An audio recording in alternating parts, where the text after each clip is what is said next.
ଆଚ୍ଛା ନବନି ଝପ୍ କହିଲୁ ଗୋଟେ ଧଳା ଫୁଲ କହିଲୁ କହିବ ଏ ମା ମତେ ତମେ କଣ ପଚାରୁଛ ମୁଁ ପରା ବାରିକି ଆଣି ଆଇଛି ତୁ କହିବୁ ସନ୍ଧ୍ୟା କହୁଥିଲା ସିଏ କହୁଥିଲେ ଆଲେ ଇଏ ମତେ କାହିଁକି ଛାଡି ହେଇଛି ସେମିତି ପଠେଇ ଦେଇକି ଇଏ ଭିତରେ ତ କଣ କେତେ କାମ ଦରକାର କୋଉ ଫୁଲଟା କହିବି ଯେ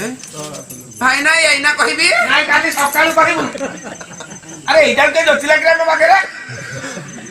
ମତେ ଇଏ ଗୋଠ ସୁନ୍ଦରୀ ବଉଳି ଯାଇକି ହେଇଥିବ ଆରେ କହିଦେ ଧଳା ଫୁଲଟା କହୁନୁ ପୋକଶୁଙ୍ଗା ପୋକଶୁଙ୍ଗା ଆରେ ଇଏ ପ୍ରକୃତରେ ଇଏ ମରିନି ସିନା ମଶାଣିକି ଦେଖିନି ଆଉ ଟଗର କହୁନ ହେଇକି ଟଗର ଗଲା ଧଳା ଫୁଲ ପୋକଶୁଙ୍ଗା ଆମ ବାରିଆଡେ ଯାହା ହେଇଛି ନା ଟଗର ମଣ୍ଡିରା ନଗେଇ ନାହାନ୍ତି ବାରିଆଡେ ପୋକଶୁଙ୍ଗା ଆଉ ତୋ ଶୁଙ୍ଗା କହିଲୁନି ମେଷ ବୃଷ ମିଥୁନ କଣ କହିଲୁ ଟଗର ସେ ଘର ଘର ହେଲା ଭଳି